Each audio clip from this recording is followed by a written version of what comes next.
문재인 대통령의 임기가 반환점을 맞았습니다. 내일부터는 집권 후반기를 시작하는데 여야 5당 대표를 청와대로 초청해 만찬을 함께하고 비서실장과 정책실장, 안보실장이 처음으로 함께 기자간담회도 합니다. 스틸웰 미 국무부 차관보가 우리나라를 방문했을 때 하늘 군사정보보호협정 지소미아를 유지해야 한다고 강조하면서도 한국과 일본 사이를 직접 중재할 뜻은 없다고 밝힌 것으로 JTBC 취재 결과 확인됐습니다. 전두환 씨가 골프장에서 한 말이 모두 공개됐습니다. 1,000억이 넘는 추징금과 세금을 내지 않겠다고 3차례나 반복해서 말했는데 전 씨의 재산 추적 어떻게 되고 있는지 짚어봤습니다. 홍콩 시위 여파가 우리나라까지 이어지고 있습니다. 서울 홍대 앞에선 홍콩 시위를 지지하는 목소리와 반대하는 목소리가 동시에 울려 퍼졌습니다. 지난 여름 붉은 수돗물이 나왔던 서울 물레동의 노후 상수도관을 꺼내서 JTBC가 직접 상태를 확인했습니다. 안쪽에 이물질이 굴러다니고 끈적한 물때가 묻어나왔습니다.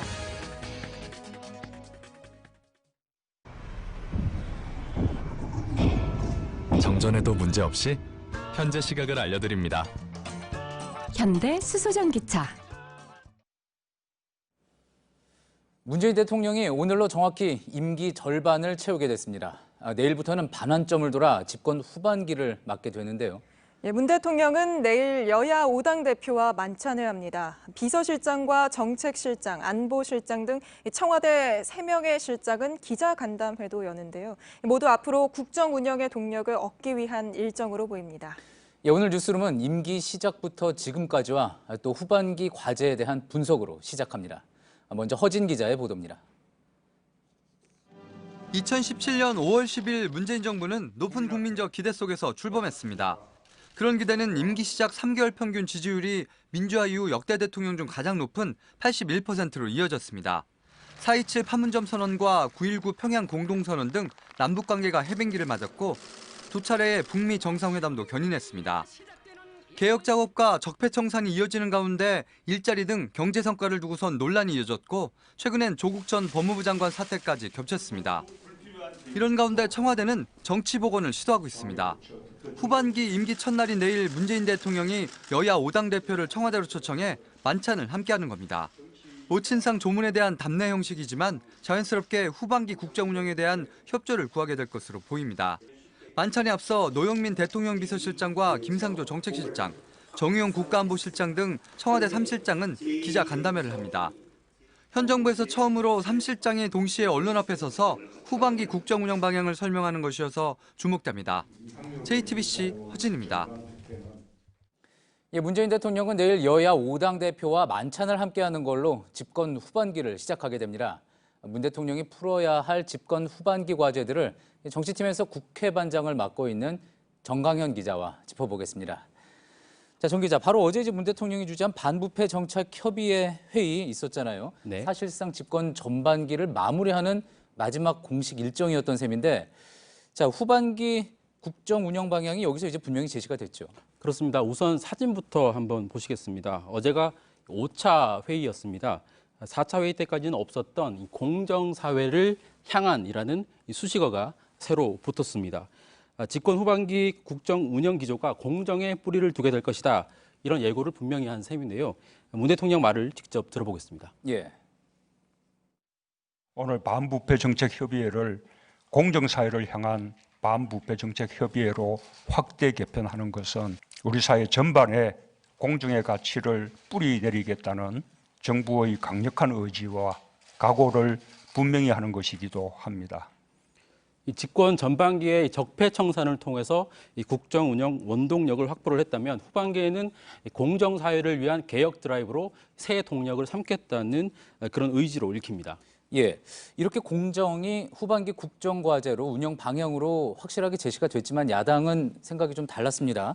경제부터 살려라 이렇게 이야기를 한 거죠? 맞습니다. 내년 총선을 앞두고 있는 시점이기 때문에 집권 후반기에는 야당이 경제 문제를 집중적으로 제기할 가능성이 큽니다.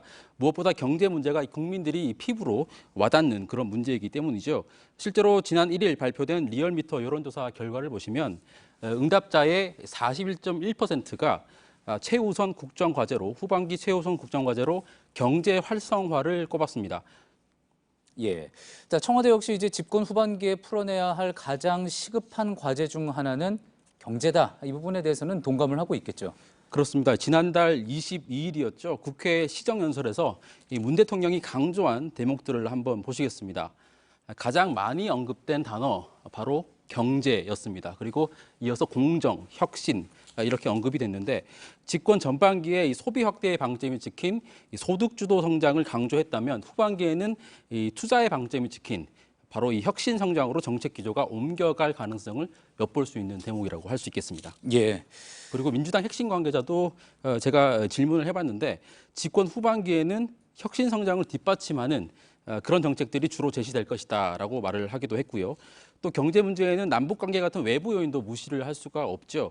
최근 교착 상태에 빠진 북핵 문제를 비롯해서 약화된 한일 관계를 풀어내는 것, 이건 역시 집권 후반기의 핵심 과제라고 할 수가 있겠습니다. 예. 결국은 이 많은 과제들을 어떻게 풀어낼 것인가, 이게 관건이 될 텐데요. 내일 잡혀있는 일정들을 보면은 문 대통령은 이제 무너진 정치를 복원하는 것부터 시작하겠다, 그런 느낌이기도 합니다. 그렇습니다. 최근에 이른바 이 조국 사태를 거치면서 여야 관계가 상당히 악화돼 있습니다. 결국 문 대통령이 추진하는 이 공정성의 회복, 혁신 경제 그리고 남북 관계 개선 등은 국회가 입법으로 뒷받침하지 않으면 풀리기 힘든 그런 문제들입니다. 오늘 자정이 지나면 본격적인 집권 후반기가 시작이 되는데 그 첫 일정을 여야 대표와의 만찬으로 잡은 것도 협치를 통해서 후반기 국정 운영을 풀어나가겠다, 이런 의지를 보인 걸로 풀이가 됩니다. 예. 내일 일정들 또 그리고 수석들의 기자간담회를 마치면은 구체적인 그림들이 나오게 되겠죠. 그렇습니다. 또 잘 정리를 해서 전해드릴 수 있도록 하겠습니다. 잘 들었습니다. 정광현 기자였습니다. 한일 군사정보보호협정 지소미아 종료 시한이 이제 보름 앞으로 다가왔습니다. 미국 고위 관리들이 잇따라 한국을 찾으면서 미국이 어떤 이야기를 할 건지도 궁금했는데요. 이번 주에 다녀간 데이비드 스튜이럴 국무부 차관보는 지소미아 유지를 강조하면서도 한일 양국을 중재하지는 않겠다는 뜻을 명확히 밝힌 걸로 저희 JTBC 취재 결과 확인됐습니다. 김소현 기자입니다.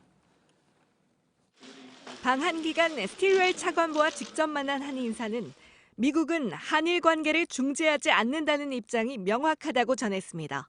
자신들이 이 문제를 직접 풀 수는 없다고 했다는 겁니다.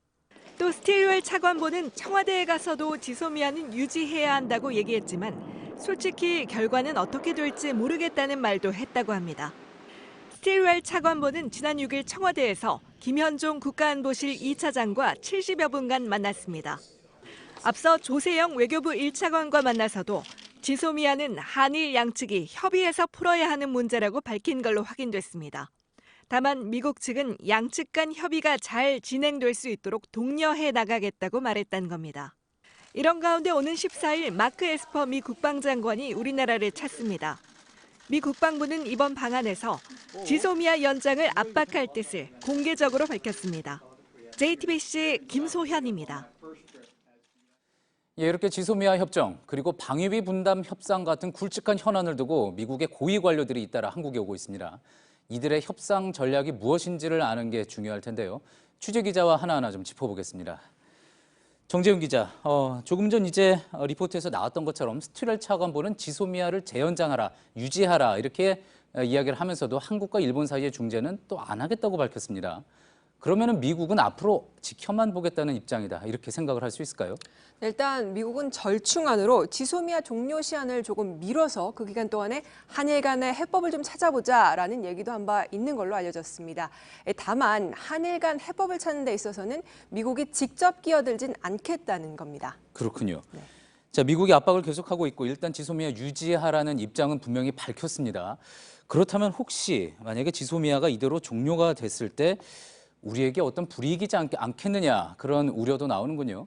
네, 일단 이 지소미아와 지금 진행 중인 방위비 협상은 완전히 직접적인 관련이 있는 게 아닌 별개입니다. 다만 이 지소미아가 종료된 뒤에 분담금 증액 압박이 심해질 가능성을 배제할 수는 없다는 게 전문가들의 설명입니다. 예.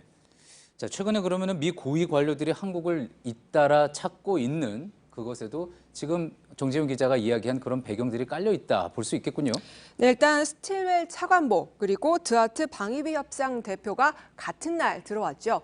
그리고 지소미아 종료 시한을 일주일 정도 앞두고 다음 주에는 에스퍼 미국 국방장관까지 한국에 들어오게 됩니다. 스틸웰 차관보와 드하트 대표의 방한 날짜가 겹친 게 각자의 일정에 따른 우연이라고 하더라도 두 관료는 함께 그리고 우리 측 인사들과 만찬을 가졌습니다. 그러니까 한 자리에서 두 사람이 지소미아와 방위비 이야기를 동시에 꺼낸 건데요. 그 자체만으로도 우리 정부에는 동시 압박이 될 수밖에 없는 상황인 겁니다. 예, 그러면 방위비 협상 이야기 좀 더 들어가 볼까요? 일단 이미 50억 달러 가량을 우리한테 요구를 했고 또 심지어 한반도 밖에서 일어나는 일에 대한 비용까지 내라고 한 걸로 알려졌습니다. 너무 과한 게 아닌가 생각할 수밖에 없는데 미국이 어떤 전략이라고 볼 수 있겠습니까? 네, 쉽게 설명을 드리자면 바로 이런 겁니다. 그러니까 한국을 지키는 데 들어가는 비용이 굉장히 많다라면서 방위에 들어가는 총액을 언급합니다. 그러면서 하지만 우리가 그중에서 한 50억 달러 정도만 받을게라고 하는 이 상황인 겁니다. 50억 달러를 채울 항목으로는 한반도 밖에 있는 미군을 유지하는 데 드는 비용까지 내라고 하고 있는 건데요. 즉 괌이나 하와이 등 이 해외 미군 기지에 배치돼 있는 이 미군 전략 자산의 운영, 유지 비용 같은 걸 나눠내자고 할 수 있는 겁니다. 예. 자, 미국 방위비 협상 대표가 이번에 방한을 했을 때 지금 이야기한 이런 세부적인 항목까지도 이야기를 하고 간 겁니까? 일단 세부적인 항목은 이번 달 중순 이후에 열릴 방위비 협상에서 좀 더 구체화될 걸로 보입니다. 다만 이번에 드하트 대표를 만난 사람들의 말을 좀 들어보니까 우리 측 의견을 듣는 것 이상으로 미국 측이 방위비를 대폭 올려야 하는 이 당위성을 전하고 갔다고 합니다. 특히 현 정부 인사들뿐 아니라 정재계 인사들과도 따로 만나서 이 접촉면을 넓힌 건데요. 세부 항목을 밝히기 전에 이 미국 측 논리를 여러 명에게 설명을 하면서 미리 예고를 하고 갔다 이렇게 볼 수 있을 것 같습니다. 예, 잘 들었습니다. 정재윤 기자였습니다. 북한은 연일 데드라인을 강조하면서 미국을 압박하고 있습니다. 연말까지가 협상 시한이라는 거죠. 이번에는 외무성국장이 기회의 창이 매일 닫히고 있다면서 미국의 답변을 촉구했습니다. 강현석 기자가 보도합니다.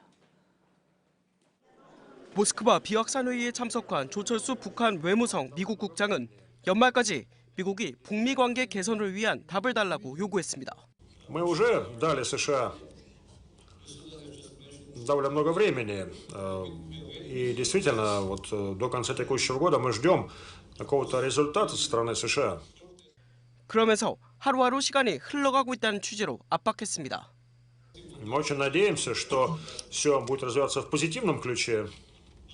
Однако должен сказать, что окошко возможностей закрывается с каждым днем. 또 적대적 정책을 철회하지 않는다면 큰 실수가 될 것이라며 미국 책임론도 분명히 했습니다. Будущее Корейского полуострова во многом сейчас зависит от действий Соединенных Штатов. 그동안 북한은 미국에 체제를 보장하고 제재를 풀어달라는 등 선제적 조치를 요구해왔습니다. 앞서 김정은 북한 국무위원장은 최고인민회의 연설에서 미국과의 협상 시한을 연말까지로 못 박은 바 있습니다. 이번 회의엔 우리 측 대표도 참관했지만 가나다 인사 외엔 실질적인 접촉은 없었습니다. JTBC 강혜석입니다. 전두환 씨가 골프를 치는 모습을 직접 찍은 정의당 이만솔 부대표가 당시 대화 내용 전체를 공개했습니다. 그중에서 전 씨가 3차례나 반복해서 내뱉은 말이 눈에 띄는데요. 바로 아직 안 낸 1,000억이 넘는 추징금과 세금 30억 원을 나는 못 내겠으니 당신이 대신 좀 내달라는 겁니다. 전 씨 재산을 더 철저히 추적하라는 국민들 요구가 커지고 있는데 내년부터는 국세청이 전 씨의 가족들 재산도 들여다볼 수 있게 돼서 새로운 단서를 찾을지 주목됩니다. 먼저 송지혜 기자의 보도입니다. 1997년 판결로 확정된 전두환 씨의 추징금은 2,205억 원. 이 중 내야 할 추징금은 아직도 1,020억 원, 절반 가까이 남아 있습니다. 세금 30억 원도 밀려 있습니다. 당국은 꾸준히 전 씨 명의 재산을 환수해왔지만 어려움을 겪고 있습니다. 전 씨가 이른바 전두환 추징법에 대해 위헌 법률 심판을 제기하는 등 각종 소송전으로 맞서고 있기 때문입니다. 하지만 내년부터는 과세 당국이 새로운 동력을 얻게 됩니다. 지난달 말 금융실명법 개정안이 국회를 통과하면서입니다. 현재 국세청은 체납자 본인의 금융정보만 동의 없이 들여다볼 수 있습니다. 하지만 앞으론 5천만 원 이상 체납자에 한해 배우자나 친인척 금융조회도 할 수 있게 됩니다. 이 법은 공포를 거쳐 내년 1월 시행될 예정입니다. 즉, 국세청이 전두환 씨 가족과 친인척들 재산을 들여다볼 수 있게 된다는 겁니다. 본인 재산이 아니라 타인 명의로 이제 재산을 은닉한 저희가 이거를 끝까지 추적을 해서 국세청 관계자는 새로 입증할 수 있는 부분이 상당히 있을 것이라고 말했습니다. 이 과정에서 은닉 재산이 드러날 경우 추징금 몰수도 속도를 낼 수 있을 걸로 보입니다. 이른바 전두환 추징법에 따른 몰수 시효는 10년입니다. 그러나 압류 등 추징금 집행이 이뤄지면 그때부터 다시 계산해 자동으로 시효가 늘어납니다. 문제는 전 씨가 구순을 앞둔 고령이라는 점입니다. 따라서 추징금 환수를 더 서둘러야 한다는 목소리가 커지고 있습니다. JTBC 송지혜입니다. 이번 일로 많은 정치인들이 전두환 씨에 대한 비판을 쏟아냈는데요. 말뿐인지 정작 관련 법을 처리하는 건 미적거리고 있습니다. 특히 지금 법으로는 전 씨가 이대로 버티다 사망하면 추징금 1,000억을 받아낼 방법이 없어서 이걸 보완하는 법이 발의돼 있지만 이 역시 제대로 논의되지 않고 있습니다. 제1야당인 한국당은 유독 전 씨 문제와 관련해서 침묵하고 있다는 지적도 나옵니다. 노진호 기자입니다. 무소속 성금지 의원은 지난 3월 국가 존립에 심대한 위험을 초래한 범죄를 저지른 경우 국민묘지 안장 자격을 박탈하는 법안을 발의했습니다. 5달이나 계류됐던 이 법안은 지난 8월 다른 법안과 묶여 정무위에 상정됐지만 여태 한 번도 논의되지 않았습니다. 대한신당 천전배 의원도 9월과 10월 제3자가 증여받은 재산을 몰수할 수 있게 하고 미납 추징금은 사후 몰수도 가능케 하는 내용의 개정안을 제출했지만 법사위에 상정조차 되지 않았습니다. 정치권이 전두환 씨의 행적과 관련한 비판엔 적극 나서면서도 정작 관련 법안 논의는 소홀히 하고 있다는 지적이 나오는 이유입니다. 특히 한국당은 법안 논의는 물론이고 전 씨가 관련된 광주 민주화운동 진상규명에도 소극적인 태도를 보였습니다. 5.18 특별법이 지난해 9월 시행됐지만 한국당은 1년이 지난 지금까지도 진상규명조사위원회 위원 추천을 미루고 있습니다.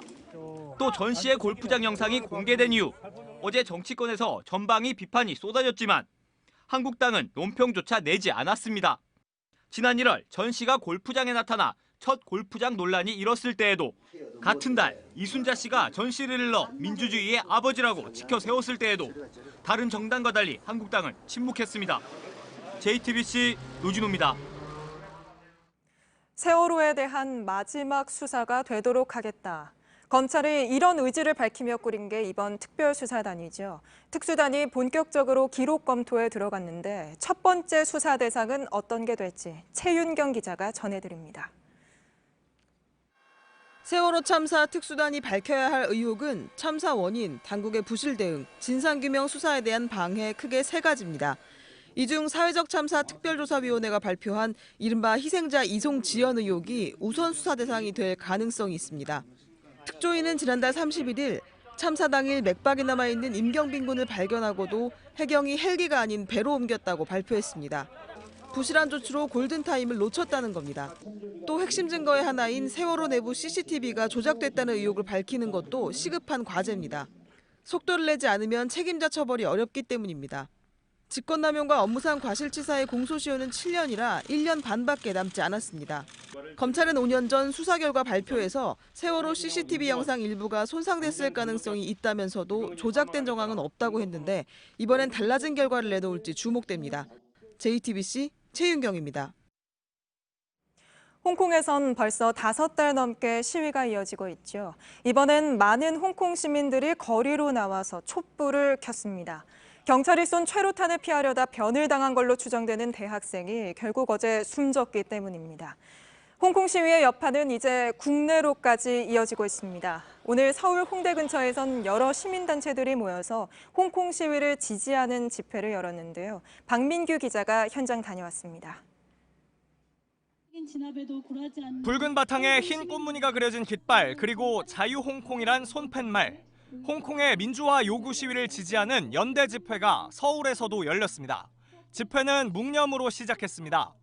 홍콩은 한국과 같은 길을 걷고 있다는 구호도 나왔습니다. 當我哋知道尋日有年青人因為參與反送中運動而喪命嘅時候，我哋都記起22年前喺韓國亦都有大學生係因為身中催淚彈而喪生。 집회 참가자들은 이곳 홍대 거리를 약 1시간 정도 행진했습니다. 홍콩과 중국 정부의 폭력 진압을 멈춰달라고 주장하는 걸 넘어 우리 정부에도 현지 인권 침해에 대한 입장을 밝혀달라고 요구했습니다. 홍콩의 목소리도 전해졌습니다. 주최 측은 성명을 통해 홍콩에선 체포된 시민이 3,000명이 넘는다며 경찰의 진압 과정을 조사해야 한다고 말했습니다. 또 직접 선거를 통해 시민 권리를 찾아야 한다며 오는 24일 구의회 선거를 예정대로 치를 것을 요구했습니다. 5년 전 홍콩의 우산혁명 당시 직선제 도입에 실패했고 정부가 최근까지 계속 이를 가로막고 있다는 주장입니다. 날이 어두워지자 참가자들은 촛불을 들었습니다. 촛불은 한국 민주주의의 상징이라며 홍콩의 싸움은 한국을 비롯한 전 세계의 자유를 위한 싸움이라고 다시 한번 강조했습니다. 근처에서 중국인들이 홍콩 시위대의 폭력을 규탄한다며 반대 집회를 열었지만 별다른 충돌은 없었습니다. JTBC 박민규입니다. 일본 외무성이 최근 공식 홈페이지에 우길기는 전범기가 아니라고 해명하는 홍보 자료를 일본어와 영어로 올린 바가 있죠. 어제 프랑스어와 스페인어 그리고 한국어판까지 게재했습니다. 특히 한국이 과거 국제 관함식을 열었을 때 일본 해상자위대가 우길기를 달고 들어왔던 사진도 함께 실었습니다. 황예린 기자입니다. 일본 외무성의 공식 홈페이지에 있는 우길기 소개란입니다. 프랑스어, 스페인어와 함께 한국어 홍보물도 올라와 있습니다. 먼저 2013년 스가 관방장관이 우길기에 대해 군국주의의 상징이란 지적은 전혀 맞지 않다고 말한 부분이 나옵니다. 다음으로 넘어가면 국제사회에서도 폭넓게 받아들여지고 있다는 구절과 함께 사진 3장이 나옵니다. 그런데 이 가운데 사진 2장은 우길기를 단 해상자위대가 각각 한국과 중국에서 열린 국제관함식에 들어왔던 모습이 담겼습니다. 한국과 중국은 우길기에 대해 계속 항의해왔지만 사진과 사진 설명을 보면 마치 우길기를 인정한 것처럼 보일 수 있는 겁니다. 일본이 의도적으로 이런 편집을 한 걸로 보인다는 지적이 나오는 이유입니다. 앞서 우리 외교부는 일본의 해명 자료에 대해 우길기는 과거 일본의 군국주의와 제국주의의 상징이라고 입장을 밝힌 바 있습니다. JTBC 황예린입니다. 독도에서 헬기 사고가 일어난 지 열흘째. 그런데 아직도 소방대원 3명을 포함한 4명이 돌아오지 못하고 있습니다. 아빠가 돌아올 수 있게 해달라는 가족들의 목소리는 오늘도 이어졌습니다. 무엇보다 오늘은 소방관의 헌신을 되돌아보는 소방의 날이었습니다. 윤두열 기자입니다. 박단비 구급대원과 배역 구조대원이 사용했을 환자 들것입니다. 김종필 조종사의 눈부심을 막아주었던 계기판 차양막도 어제 저녁에 찾았습니다. 사고 열흘째인 오늘 낮엔 헬기 앞바퀴도 발견됐습니다. 하지만 기다렸던 실종자 발견 소식은 들려오지 않았습니다. 오늘 낮엔 날씨가 좋지 않아 청해진함이 수중 수색을 하다 멈췄습니다. 애가 타는 가족을 이낙연 국무총리가 찾았습니다.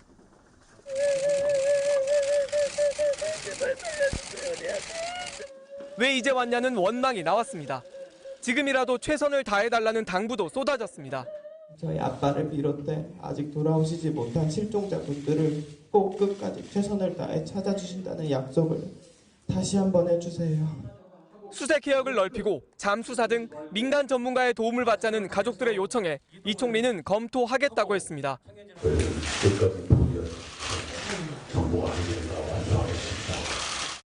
그러나 오늘 밤에도 청해진함과 광양함은 수중 수색을 하지 못합니다. 내일 밤부턴 독도 인근 해역 파고가 또 높아집니다. 풍랑주의보도 발효될 예정입니다. 날씨가 오락가락하면서 실종자 수색이 장기화할 거란 우려가 커지고 있습니다. JTBC 윤두열입니다. 오늘 오후 서울 서초동 검찰청사 앞에선 검찰개혁과 조국 전 법무부 장관을 지지하는 집회가 열렸습니다. 한 인터넷 커뮤니티 회원들 중심으로 구성된 참석자들은 2시간 넘게 집회를 열고 고위공직자 비리를 수사하는 공수처 설치와 정경심 교수의 석방 등을 주장했습니다. 이들은 조국 수호, 정치검찰 잊지 말자 등의 손팻말을 들고 조국 전 장관 가족에 대한 검찰 수사를 비판하기도 했습니다.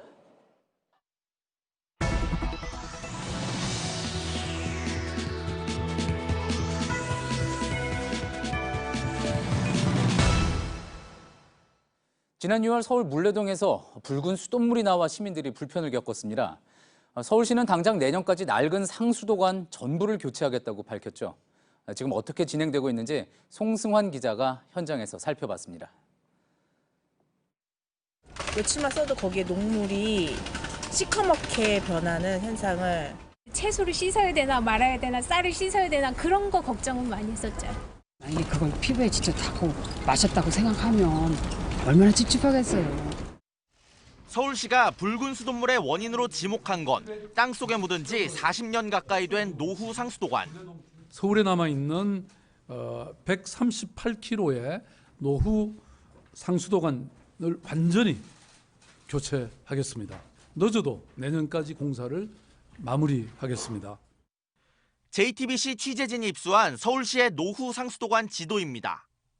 영등포구의 13.9km, 강남구의 11.9km 등 서울의 총 138km가 깔려 있습니다. 대책 발표 후 5달이 지난 지금 문제의 현장들을 찾아갔습니다. 요즘 서울 곳곳에서 이렇게 임시 포장한 도로를 쉽게 볼 수 있습니다. 밤새 상수도관 교체 공사를 한 뒤 잠깐 덮어놓은 건데요. 낡은 상수도관을 어떻게 교체하는지 직접 확인해 보겠습니다. 포클레인이 아스팔트를 부수고 땅을 파내자 노후 상수도관의 모습이 드러납니다. 이미 물길을 다른 방향으로 돌려놓아 속은 비어있는 상태. 전문가가 들어가서 산소절단기로 연결된 관을 잘라내고 쇠사슬로 묶어서 포클레인으로 들어올립니다. 붉은 수돗물이 나온 서울 물레동의 노후 상수도관입니다. 안쪽을 보시면요, 이렇게 이물질이 굴러다니고 벽을 손으로 닦아보니 끈적한 물때가 묻어나옵니다. 오래된 상수도관을 드러낸 자리에 새 상수도관을 넣고 조립하는 작업을 밤새 반복합니다. 새 상수도관은 특수 가공 처리가 돼 쉽게 녹이 슬지 않습니다. 서울시는 노후 상수도관을 다음 해까지 전부 바꾸겠다고 밝혔지만 넘어야 할 장애물이 많습니다. 올가을에 3차례나 태풍이 한반도를 지나가면서 공사들이 늦춰졌기 때문입니다. 상수도 공사는 비가 1mm라도 내리면 안전을 위해 작업을 취소해야 합니다. 당장 다음 달부터 다음 해 2월까지는 날씨가 추워져 굴착 공사를 할 수 없습니다. 인근 주민들의 반발도 큽니다.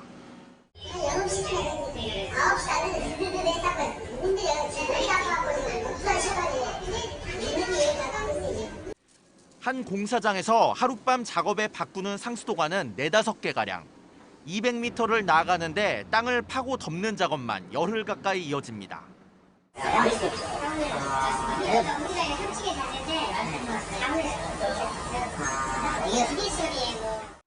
깨끗한 수돗물을 공급하는 것도 중요하지만 인근 주민들을 설득하는 과정도 필요해 보입니다.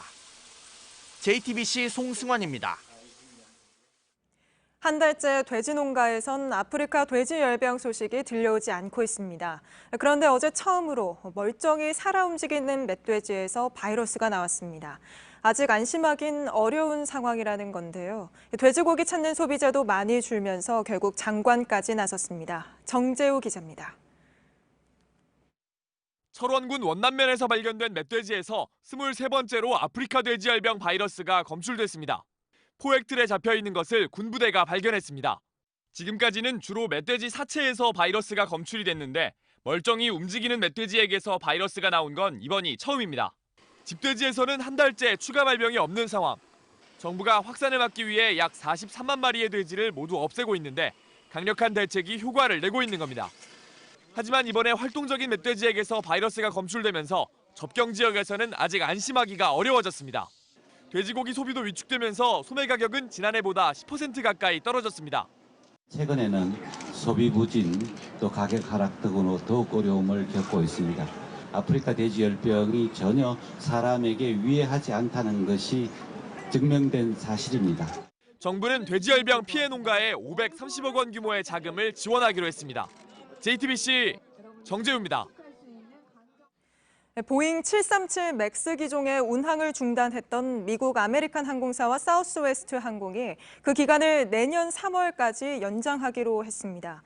당초 12월에는 이 기종을 다시 띄우기로 했지만 아직 안전성이 입증이 안 돼서 늦추기로 한 겁니다.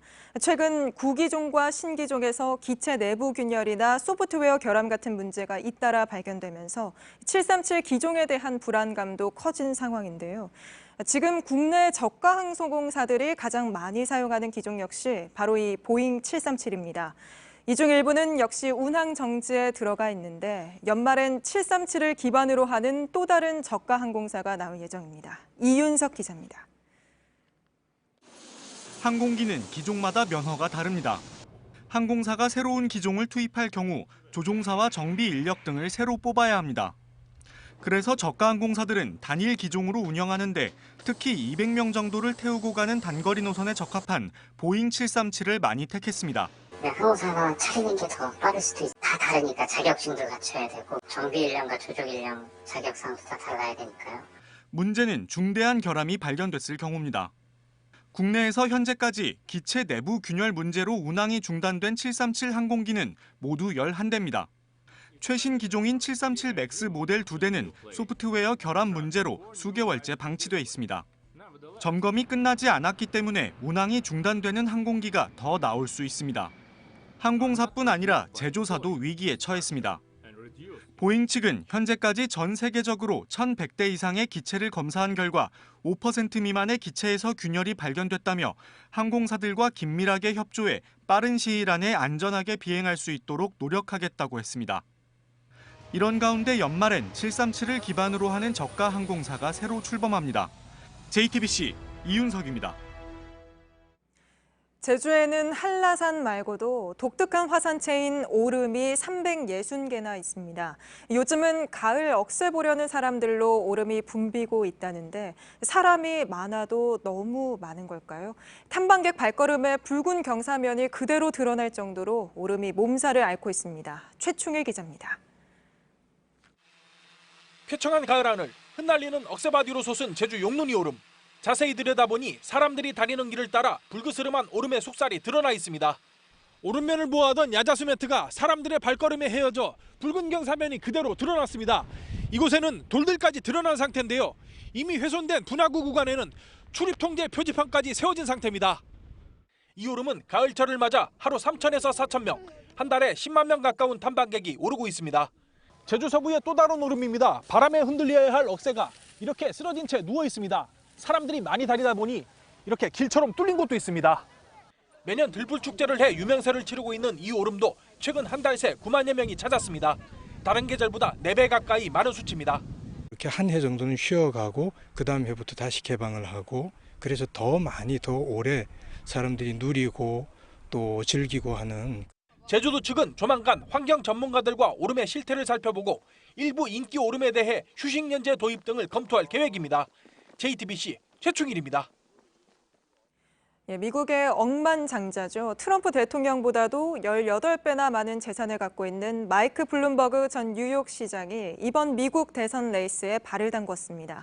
미국의 대선 판도를 뒤흔들 변수로 떠오르고 있는데 트럼프 대통령은 돈만 많이 쓰고 실패할 거라며 견제구를 날렸습니다. 워싱턴에서 임종주 특파원입니다. 마이클 블룸버그 전 뉴욕시장이 엘라베마주 민주당 경선 출마를 위한 서류를 제출했습니다. 대선 도전을 위한 절차를 밟기 시작한 것입니다. 블룸버그 통신 창립자이기도 한 블룸버그는 순자산 550억 달러, 약 63조 원으로 세계 9번째 부자에 올라 있습니다. 트럼프 대통령 재산의 18배입니다. 여기에 온 건 중도 성향이라는 점이 강력한 무기로 꼽힙니다. Trump says he wants to run the nation like he's running his business. I'm a New Yorker, and I know a con when I see one. 석 달도 채 남지 않은 민주당 경선은 조 바이든 전 부통령과 엘리자베스 워런, 버니 샌더스 두 상원의원의 삼각구도입니다. 바이든은 아들의 우크라이나 스캔들 연루 의혹으로 곤욕을 치르고 있습니다. 워런과 샌더스는 강한 진보 성향으로 외연 확장에 한계가 있다는 지적에 맞닥뜨려 있습니다. 뚜렷한 트럼프 대항마가 없는 상황에서 블룸버그의 등판은 판을 뒤흔들 것이라는 분석이 나오고 있습니다. 반면에 낮은 인지도와 후발 주자라는 점 등 때문에 파괴력에 의문을 제기하는 시각도 있습니다. 트럼프 대통령은 여유를 보이면서도 견제구를 던졌습니다. But he doesn't have the magic to do well. Little Michael will fail. He'll spend a lot of money. 바이든과 워런 등 블룸버그 변수를 만나게 된 민주당 경쟁자들은 환영한다면서도 경계심을 감추지 않는 분위기입니다. 워싱턴에서 JTBC 임종주입니다. 30년 전 오늘 독일에선 베를린 장벽이 붕괴됐습니다. 우리 시간으로 오늘 저녁부터 현지에선 기념식이 열리고 있는데요. 많은 독일 시민들이 그때 그 순간을 떠올리며 장벽이 주는 메시지를 되새겼습니다. 오효정 기자입니다.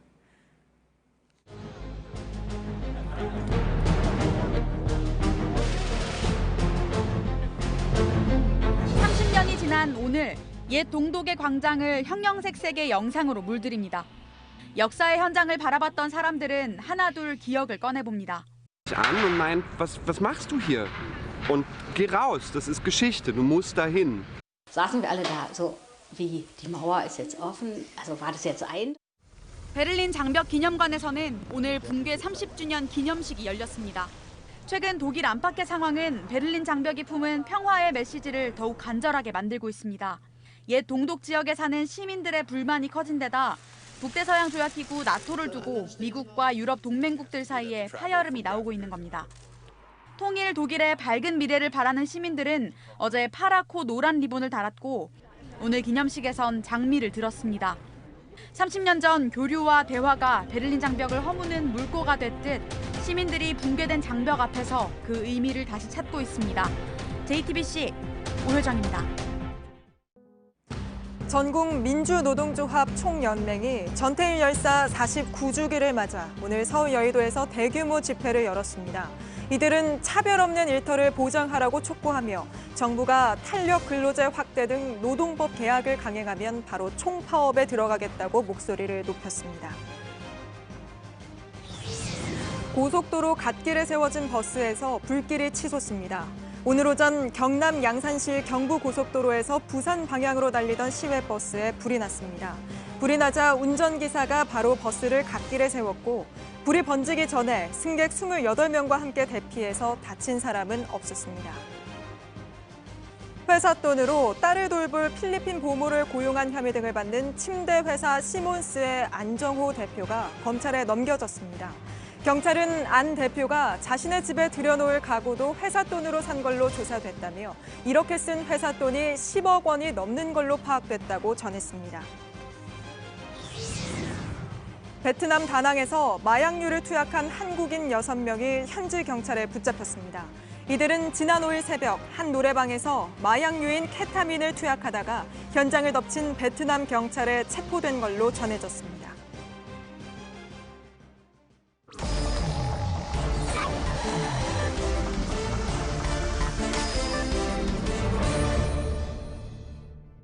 토요일 비하인드 뉴스를 시작하겠습니다. 최재훈 기자가 나와 있습니다. 최 기자, 첫 번째 키워드 볼까요? 네, 첫 번째 키워드는 그의 영남 사랑, 물음표를 붙였습니다.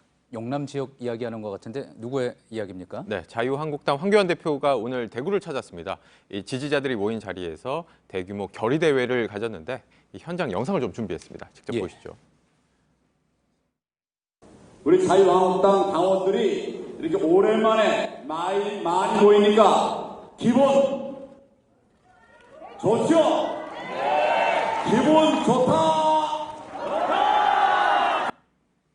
예, 본인도 이야기하는 것처럼 황 대표가 상당히 기분이 좋았던 모양입니다. 청중들의 반응도 있고요. 네, 황 대표가 이렇게 지지자들과 함께 사진을 찍는 장면도 포착이 되기도 했습니다. 아무래도 뭐 대구다 보니까 상당한 호응이 있었다라고 볼 수 있을 텐데 황 대표가 뭐 기분이 좋다고까지 얘기를 했었죠. 그런데 황 대표의 최근 행보를 좀 살펴보면 지난 3일에는 경남 창원을 갔었고요. 6일에는 부산에서 특강을 가지기도 했습니다. 그리고 오늘은 대구를 찾은 건데 추가로 이번 달에 울산 방문 또 경북 지역 방문을 검토하고 있다고 합니다. 공통점은 모두 영남 지역이라는 것이죠.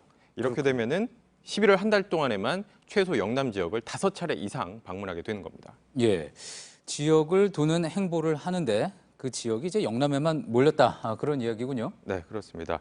최근 한 달에 3번꼴로 영남을 찾고 있다 이런 말도 나오고 있는데 이게 단순히 지역 방문만 영남에 쏠린 것이 아니라 사람 쓰는 곳도 영남에 쏠려 있다라는 지적도 나오고 있습니다. 최근 한국당은 내년 총선을 준비할 총선 기획단을 꾸려서 이 명단을 발표하기도 했는데 면면을 보면 이 영남 지역 인사거나 황 대표와 가까운 인사들이 대거 포진이 돼 있습니다.